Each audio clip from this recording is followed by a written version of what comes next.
2-year jump or sophomore slump. You tell us what we got.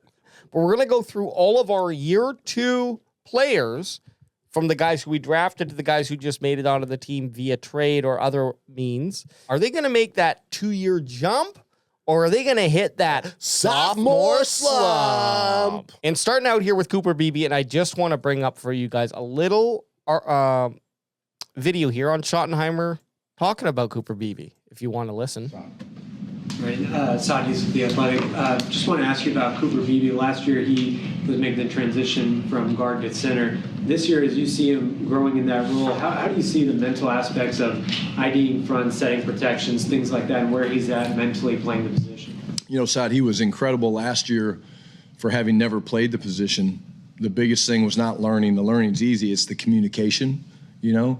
Now with some of the things that we're doing in terms of movements and stuff, like pre-snap movements and stuff, the challenge for him, which he's passing with flying colors, has been you sometimes make a point, and then you got to make a different ID or a point. But the command of what he has now is really cool to see. And, like, he and Dak actually have gone back and forth a couple times where it's like, you know, Cooper's like, we're going here. Dak's like, no, I want to go there. Cooper's like, no, we're going here. Dak's like, yeah, go there. We're good. Yeah. You know, whereas last year that wouldn't have happened. So there's a command and a confidence that Cooper has. And, you know, I'm a huge Cooper Beebe fan, but I'm also a big believer on the importance of a center. Some of the best teams I've ever been on, I'll talk about the New York Jets, was having a guy like Nick Mangold in the middle, driving things. And you go back, you know, to the great Steelers teams, Mike Webster. I mean, the center position, some people blow it off. They touch the ball in every play. Yeah, and if you don't have the right one, man, it's hard. And he's certainly the right one. Big Chris would agree with that. I honestly, I think Shoddy just sold that all for, I don't know if we can have an argument against that. Cooper Beebe's got to be a 2-year jump. Yeah, put me there. The fact that he's doesn't have to learn the position. He came into the NFL as a guard, ended up being one of the best starting rookie centers, not only one of the best starting rookie centers, but one of the best centers in the NFL last year. And you can only really kind of go up from that, right? Yeah. So like he said, he's making calls at the line of scrimmage. Him and Dak are kind of jawing back and forth if it's the right call or not. That works until you're wrong and your quarterback gets killed one time. But yep. Right now, I believe Cooper Beebe will take the 2-year jump. Yeah, and if I'm Dak, I agree. 2-year jump for me as well. That's a trifecta for the boys. I think I like that he's feeling comfortable communicating with that, because you want your center to be, he should be smart. He should be able to see things and help the quarterback, and that trust needs to be there. So that hopefully continues to grow. Like, Dak needs to know that, okay, if BB says something, I got to trust him and make a call based on that. Otherwise, if he doesn't have that trust, and if BB says something and Dak goes, no, I'm not going to worry about it, it's a red flag either because BB's not seeing the right thing or Dak just doesn't have that trust. So plus, I like that they're growing. Yeah, and plus, like, look, you've just added another, like, solid offensive line minded coach to the team who's going to also help Cooper Beebe accelerate at that spot. And to think that, like, when you look at a guy who's going to be right beside him, like Tyler Booker, and he's wedged in the middle of a 2 Tyler sandwich, like, how can you not have a jump in year 2? And that's some sweaty ham you're between. Yeah. I mean, this is all, like, for sure it's not a sophomore slump. You could say 2-year jump, sophomore slump, or like neutral. Like Cooper Beebe, I don't even think is going to stay neutral. There's a line. There's a line right there. That's not the fucking game. Well, hey, no. Every time we've always put people on the line, we hate to do it. No, this is it's binary. Is he jumping or is he slumping? He's jumping. Baby. We're not playing that. That's only for when we do our S tier. S tier, then you can do and our cuck tiers. Yeah. Ad tried to cuck chair you right there. Oh no, not at all. No, not on that. No, Ad knows, and Ad knows that I don't mind that. So, next guy up on the board here, Martian Nealand. For me, if I'm going to speak first, and I'll just bring up a couple of his stats here that you guys can look at while I'm talking. I just think the defensive end position is really tough, and we didn't see anything from Nealand last year. So, like, the boomer bust, I think, needs to come out of, is he going to be not compared to last year? Because last year, yeah, if I'm going to make an argument of how he played, it's like boom, because the only thing he can do is be better than what he did last year. But we're talking about like boom or bust, as in boom impact player, or bust wasn't worth his draft pick. Okay. I see. I'm glad you cleared that up. I'm Yeah. glad, because that makes my answer different. Okay, because I'm going to say, unfortunately, I think it's a bust for Nyland. I think there's too many other people who want a position, who want to vie for that position. And not to say that he's not going to perform when he's on the field. I just don't know that he's going to be on the field enough for us to be like, oh yeah, we need to keep Martian Nyland around after his we need to re-sign him. Let's look at it that way. Like, do you want to re-sign this guy or not after the season? And I don't know that the Cowboys are going to need to be quite honest. I actually really like Marshawn Nyland, and I really want him to succeed. I love his size, but I got bust vibes. Okay. Ant, you said you had so put him I'll up. let you go first, Dad. No, I want you to go I'll first. wait. I don't have a thought on it yet. You don't have a thought on it? Oh, we're trying to get a selling point. Yeah. Well, I'm glad AJ cleared it up, because I was going to say he's going to have a jump compared to his rookie year. Yes. But again, that's really all he has to do is play 16 or 17 games, or be involved in 17 games, and he should have a jump, right? And he's going to have his second training camp. He went into the season last year injured, or at least got injured relatively quick. But like AJ said, the edge defensive end room is so much tighter this year with a lot of players. They drafted D-Easy in the second. They got Sam Williams coming back. Again, this could all change with injuries in training camp, but he's probably my fourth defensive end right now. And that's with D-Easy over top of him, who's just gotten drafted, right? So you got Fowler ahead of him. You got obviously Micah Parsons ahead of him. You have Sam Williams ahead of him, and you have D-Easy ahead of him. So it's going to be tough for him to really make a splash. Is he going to be better than he was last year? Of course he's going to be better than he was last year. I just don't know if he's going to make a huge impact. Could he be a year 3 guy? Possibly, but I don't think it's going to be his year this year. Yeah, I mean, I'm just going to echo the same thing that you're saying. There's far too much competition right now for Marshawn Nyland to really make that 2-year jump. This would be great for us to be wrong, but with Fowler, you have Sam Williams, who needs to come out and prove that like he just sat out an entire year, so he's coming in hungry. It's going to be tough. I think you said it best. Nyland right now is like your fourth defensive end. He's your fourth edge god. He'll be better, and he'll be a nice depth piece. Let's say that he will be better than last year, and he's going to learn a lot more. And maybe next year, when you have a Sam Williams who's in a contract year, or maybe not brought back, or a Fowler Jr. who's not brought back, maybe then Marshawn Nyland can step into that role in his third season. Exactly. It's just there's too many dudes ahead of him right now. And this is we're just talking about year 2 here. So perhaps he is worth re-signing, but we're talking about year 2 and what we think he's gonna. If he's going to outperform what we need him to do. That's chat's getting salty. Yeah. I'd read that one. Yeah, so Salam Craft says he has only played 1 year, which was cut short by injury. Let the man play at least 3 years. No! So much hate.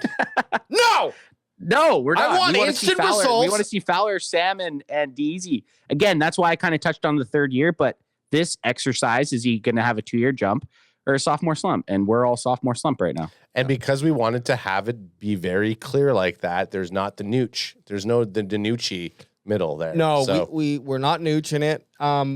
Next guy on our list here, though, is looks Tyler. Like he's tired.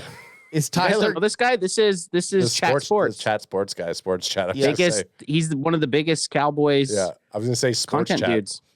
Well, I like what he had to say here. Tyler getting another big question mark for us. He did play, I believe, like the majority of the games. I think he didn't play a couple games last season, but anyways, he's the basically sole left tackle for the Dallas Cowboys right now. So let's hear.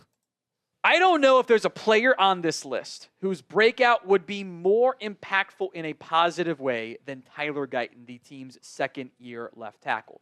We've spent time on him. The issues he had last season, it was mostly technique-focused. I also think, frankly, I think he lost some confidence. I think he got rattled with some mistakes and getting benched and going in and getting benched. I don't think he was set up for success by the previous coaching staff. Now, that doesn't absolve him of blame. And Guyton has done a good job of taking accountability for that, but they need him to break out this year. The offense, if left tackle's bad, doesn't that really damper our hopes and expectations of what they'll be able to do? And even if you get average left tackle play, which is a lot better than what you had last season, that goes a long way given the gauntlet of edges you'll face on offense. Edge him. Okay. He makes some good points. If any of these guys on the list, if we had to pick someone that we want to have a 2-year jump, Tyler we all Guyton. got to be picking Tyler Guyton. Absolutely. Unfortunately, I don't think that's the case. And the reason I'm thinking that is you're getting all these reports out of just the OTAs and the mini camps, and you haven't really heard anything about Guyton. Is that a good thing or a bad thing in your guys' eyes? Like, is no news good news? Or would you rather hear something? Yeah, I want to hear something. I want to hear people talking about him improving. I did, because I know we chatted about that, and I went and looked, and there were some articles about Tyler Guyton, but nothing like that we saw, for example, about Cooper Beebe, like we just watched, or anything about players being like, oh, Tyler Guyton is making a great leap forward. There was some good news. I will report this, that Guyton had kind of adjusted some of his diet, and his workout.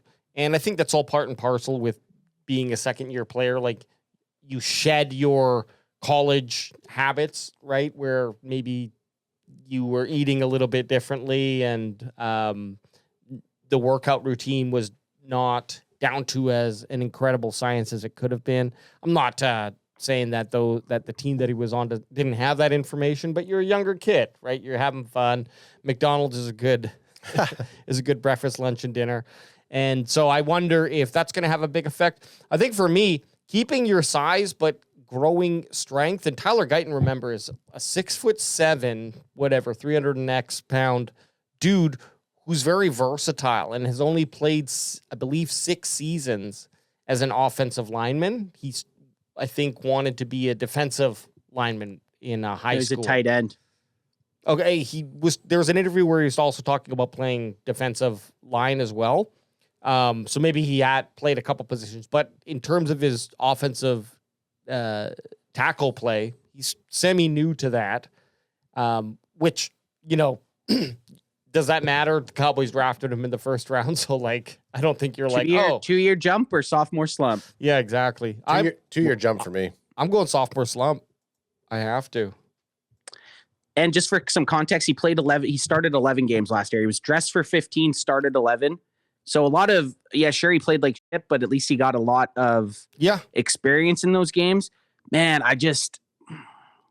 Ant's the one that needs. Well, sorry. You know what? I'm gonna go on the positive. I'm gonna go positivity here. Good. I'm gonna go 2-year jump, and this is just a gut feeling and maybe just my homerism, knowing that he needs to play better than he did last year, a lot better than he did last year for the Cowboys to be successful. Is there any proof to that other than how I feel? No, there isn't. So this is a strict homer pick by me. I like your guys' pick better than mine. My thought is just that he said it in the Chat Sports video. There's a new coaching staff, so you got a guy like Clay Adams, who I know he's coming as the offensive coordinator, but really, is he going to be offensively calling those plays? Probably not. He's there to help build the team better. You came in and you helped shape the Arizona Cardinals' mediocre line to be able to have a solid run game. Yeah. So there's a lot of stuff that he could probably do for Tyler Guyton. He's coming into his second year. The pressure of him being a first-round pick's off of him, and to have that jump he doesn't need to do a lot to have a 2-year jump.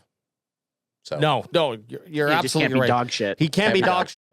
I need to see him in the top 15 left tackles. Yep. And that'd be nice. That'd be really nice.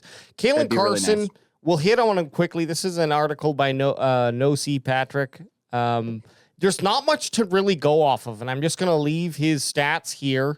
And let me read just the future for you guys real quick. There's a one line in here I want to read him. Fine. The needle on Carson was pointing due north following the dominant debut. Remember, he came out there and stopped Amari Cooper, to only 16 receiving yards and 2 catches in that first game against the Cleveland Browns. Oh, yeah, our rose-colored glasses were on big time. Oh, yes. And then he went and got a shoulder injury and basically struggled from that point on. So that is where we are with Kalen Carson. I think, again, I just think like I'm moving the boat on past him. I drafted another cornerback. I traded for a cornerback, and then I have Diggs and Bland. Like, I just don't. If Kalen Carson decides to do something fantastic and show up and make me notice him, okay. But I got other things that I'm worried about right now on the line. Now, it's great to have him for depth, I guess. But there's nothing that screams like, oh, this guy's going to have a breakout season this year for us. I haven't really heard anything about him, and I do believe he's still kind of rebounding from a injury, if that's true. So you're on the slump. You're basically I'm slumping him. One, they should have never given him number 21. That was a big mistake. Yep. Having a guy like Stephon Gilmore come in and put 21 on, that's fine because the guy was proven in the league. Yep. Took Zeke's number. Yeah, that's fine. But to have this 5th round rookie out of Wake Forest be able to come in and get number 21, not only Zeke number, but a Deion Sanders number when he played with the Dallas Cowboys, was maybe a bit of a mistake. Again, seeing them draft a cornerback like AJ had mentioned, and then also trading for cornerbacks, the Dallas Cowboys fully are aware that they have a cornerback issue, at least at depth. And I don't think Kalen Carson's going to be much more than a depth piece this season. This was another reason why I put Tyler Guyton as a jump, because I knew I was going to put Kalen Carson as a sophomore slump. Okay. Yeah, I don't think you're wrong for putting either guy there. Put him up. Show your stupid faces there. Where are you? I'm gonna say sophomore slump. Primarily, very similar to the Marshawn Nealon. Like we saw what they did in the draft in the offseason. If Kalen Carson was going to make that jump, it's become a lot harder for him. I think he's again one of those positions similar with Nealon that, hey, if we're wrong, that's a good thing for us because that means you just beat out these other guys that you've been drafting or getting, traded with in the offseason. So, yeah, Kalen Carson for me is not going to move the needle. And you're on the slump? Oh, yeah, definitely a slump. Yeah, he's a slump. Another trifecta Unfortunately. slump. And it's tough because he should be better than he was last year. I just don't know if he's going to get on the field enough to show that he's better until year 3 or year 4, right? Again, the sophomore slump for these guys that are not really expected to start, like Marshawn Nealon and Kalen Carson, isn't necessarily a bad thing or us saying they're not going to improve. It's just we're not expecting them to be good this year. Exactly. And the guys that you have them for multiple years, so it's exactly that. The expectations for this year, not for their career. And he's a fifth round fucking corner. Like, who cares if he's our 4th piece on the cornerback depth, right? Exactly. You shouldn't be, if you're expecting your 5th round cornerback to start in year 2, you haven't drafted or built your team very well. So the next guy on our list here, we've already chatted about Joe Milton III, big body quarterback. This one's tricky, guys. This one's tricky because he's a backup quarterback, right?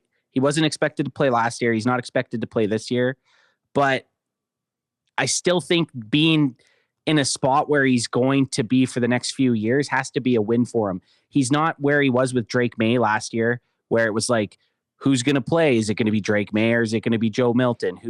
What quarterback's going to be the franchise quarterback, right? Like, he doesn't have to battle that. Everyone knows Dak Prescott is the incumbent starter for the Dallas Cowboys. Yeah. But now Joe Milton's just here to learn, get better, learn the system. And then possibly when he gets a chance down the road, when Dak either ages out of the league, gets injured, maybe Joe Milton can step up and take his spot. So I'm gonna say 2-year jump, even though this is probably the trickiest one on the list, just because, again, you're not expecting him to play. I just purely think this from a situational standpoint, where he is now compared to last year is better for him as a player. I'm going to say sophomore slump because he's not even going to see one goddamn game. And last year he saw one game, even if it was a no-name game. Okay. Dak Prescott's that's fair. Dak Prescott's playing every fucking snap, bro. Okay. What if the Cowboys are 16-0 and then he gets that one start? You're right. I mean, and hopefully they don't juice Dak out of his stats by pulling him out in 4th quarter, which I can see maybe they do. And Milton plays in the 4th quarter and he gets a little bit more time. But everything you say, I absolutely agree with. The fact that he's in a better system and there's a better opportunity for him to become a starting quarterback for a team and learn under probably, I would say Dak Prescott has, out of all the quarterbacks he has the hardest quarterback job because you're the quarterback for the Dallas Cowboys. The amount of scrutiny and mental resilience you need. So like right there, Joe Milton coming behind a guy like Dak Prescott is only going to make him a better quarterback. Regardless of everyone like, Dak Prescott can't win the big games. But still, I'm going to say sophomore slump just for the sake of the board. This one's tricky. This is a tricky one. I'm also going jump. And here's the hard thing is I really don't know how to answer how the jump will happen. I just feel like by the end of the year, we're going to be feeling really comfortable about Joe Milton being our backup quarterback for the next 2 years. So, and also I just wanted to even it out a little because you guys, you guys double teamed me with now. You didn't want to just be the negative Nancy with I four slumps in a row. But you four slump guys. I did. I know. I was. I had to. That was half the reason too. But also was the easiest one to scapegoat, right? AJ's Forrest Grump over there. Easy, Forrest Grump, Lieutenant Dan. You guys. Okay, Maurice Leofau, linebacker. Yeah, Maurice Leofau. There was a nice little paragraph here. I guess the first one. Leofau made significant strides this offseason, both physically and mentally, positioning himself as a strong contender for a starting role in the team's competitive linebacker unit. After a promising rookie season where he recorded 50 tackles, 1.5 sacks, and 2 forced fumbles across 17 games, Leofau has focused on enhancing his physicality to better meet demands. Standing at 6'2", 234 pounds from Notre Dame, Anthony. Yes, sir. Fighting Irish. Guys, Ad, you lead out with this one. Yeah, Ad, you lead. Okay, so Maurice Leofau, I think that with the linebacker whisperer, Eberflus, coming in, I think we're going to see an explosion out of our linebacker room. I know it's been one of the areas on the defense that we've been stressing over the last few years, just in terms of how like weak it's been. And we saw shades of like hope with DeMarvion Overshown and Maurice Leofau last year. I do think Leofau is now, you've got that 1 year under your belt. Mm-hmm. You have a guy like Eberflus who is known to really do well with his linebackers. And then you got veterans coming in like Sanborn and Murray that are there. Plus, eventually DeMarvion Overshown. So I think out of all the positional groups, the linebacker room, everybody is going to get better. And I think Maurice Leofau is going to see the most gains from it. So I'm going 2 year jump. Ooh, I like it. I like the Eberflus whispering, linebacker whispering. And man, the Polynesian punch, we saw it twice. What did you say? He had 2 forced fumbles last year. I'm saying he doubles that, maybe even triples that number this year. I'm all in for Maurice Leofau being a 2 year jump. We really seen him get a lot of playing time once DeMarvion Overshown got injured last season, and I was expecting a big fall off at the position last year once Overshown was out, but Maurice Leofau stepped up to the plate and finished the season out quite nicely, and I expect him to take that into year 2. And with like Ad said, Eberflus manning the front. So I'm a 2 year jump guy on Leofau. I'm joining you. I'm doing 2 year jump. Look at this copycat. Yeah, no, and I'll tell you why. Can I tell you why? Tell us why. Tell us. I dare you. He's going to be starting the season too. He finished the season. He's going to be starting the season, and he's going to be playing to not let anyone take that position from him. And I really liked how he finished the season. I think also the addition of Sanborn, which Sandman. Can I just call him Sandman? Sandman. Yeah, which we got to get Enter the Sandman. You call him anything, just not Stanford. Sandman. Oh, Samsonite. But I think having a nice, true Mike linebacker is going to really allow Leofau to play that position a lot better. And I agree. I expect we're going to see his stats go up. I think he's the type of dude who's a little bit like I'm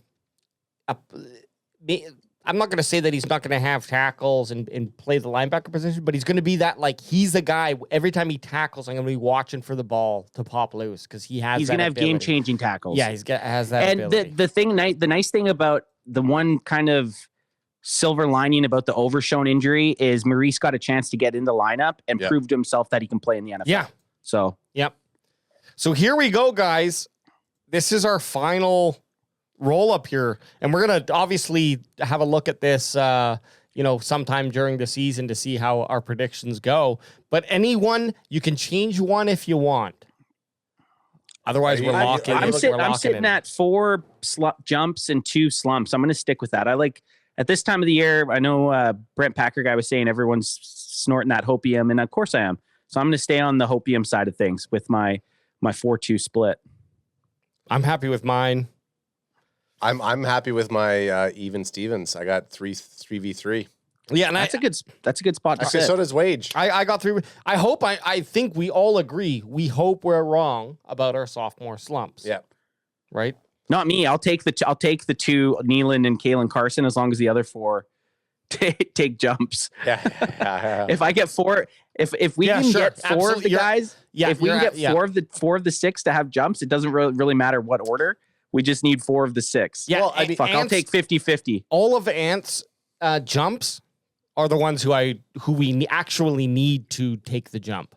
Yes, I 100%. Yeah, I mean, 2 starting guys on the offensive line and one of your starting linebackers.